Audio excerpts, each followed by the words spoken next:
Morning class. आज की class में हम एक बार 8 चैप्टर न्याय मंत्री जो इसमें हमने पढ़ा था उसको एक बार और सुन लेंगे, ताकि जो थोड़ा बहुत भूल भी गए हैं वो हम समझ जाएं।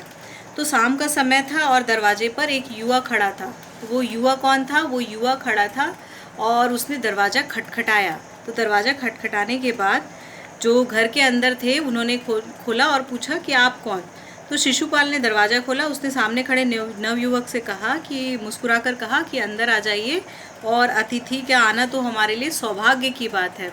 और उन्होंने अतिथि को अंदर भी बुलाया और उसको शिशुपाल के पुत्र ने अतिथि को आदर सत्कार किया, और यह देख परदेशी मुक्त हो गया। तो वो परदेशी जो था, अनजान व्यक्ति, वो उनके आवभगत से बहुत अधिक प्रसन्न हो गया। दोनों ने भोजन किया और वे लोग सो गए।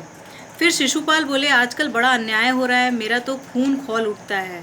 परंतु परदेशी इस बात से सहमत न था। कुछ चिढ़कर वह बोला, दोष निकालना तो सुगम है, परंतु कुछ करके दिखाना कठिन है। तो दोनों के बीच आपस में एक टॉपिक पे चर्चा चल रही थी कि आजकल बहुत अन्याय हो रहा है लोगों के साथ। तो परदेशी जो था उसने क्या कहा, दोष तो कोई भी निकाल सकता है, किसी पे भी आसानी से निकाल सकता है, लेकिन उसका जो हल निकालना है वो ज़्यादा मुश्किल है। तो उन दोनों के बीच ये चर्चा चल रही थी। तभी ब्राह्मण ने कहा कि राजा जो है बड़ा अपने न्याय का डंका बजाते हैं, उनके राज्य में कितना अन्याय हो रहा है। तो उस परदेसी ने कहा, मुख से धीरे से मुस्कुराहट आई और चले गए। इसके बाद भी उनकी बातें चलती रही। कुछ देर बाद वे सो गए। तो रात को ऐसी चर्चा करते करते दोनों सो गए।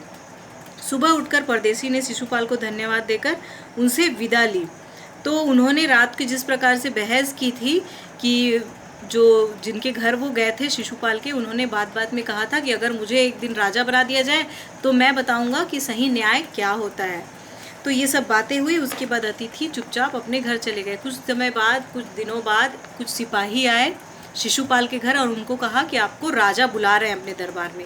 तो राजा ने उन्हें अपने दरबार में बुलाया और उनको कार्य दिया। उनको क्या कहा? दरबार में पहुंचकर शिशुपाल का कलेजा धड़क गया, क्योंकि उसने जब देखा राजा कौन है, तो राजा तो वही अनजान व्यक्ति था जो उस दिन उसके घर पे आया था, और उसने राजा की बहुत जो सच्चाई थी वही कहा था, लेकिन वो घबरा गया था। पहले तो शिशुपाल कुछ घबराए।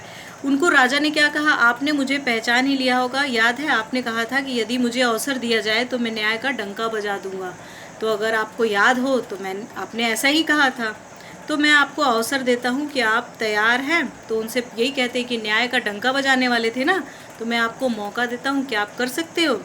तो पहले तो घबराया शिशुपाल, लेकिन चुपचाप शांति से गर्दन हिलाए और हाँ कहा।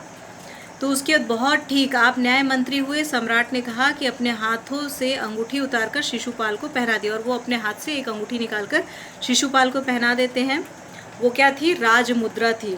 उसके बाद शिशुपाल वहाँ के न्याय मंत्री बन गए और वो वहाँ की सारी समुचित जो वहाँ की व्यवस्था थी उसको देखने लगे।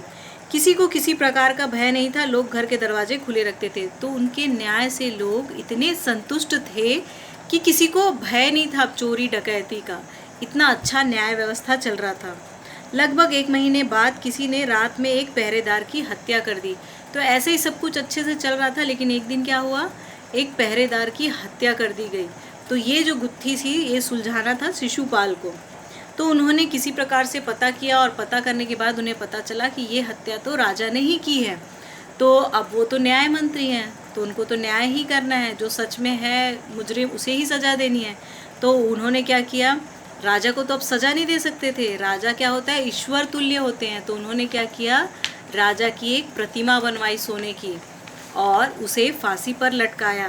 तो इस प्रकार उन्होंने अपना न्याय भी दिया और किसी प्रकार से भी अन्याय की विजय नहीं होने दी, और अपना न्याय भी प्रस्तुत किया। तो राजा इससे बहुत प्रभावित हुए और उनको सदैव के लिए अपने पास न्याय मंत्री के रूप में रख लिए।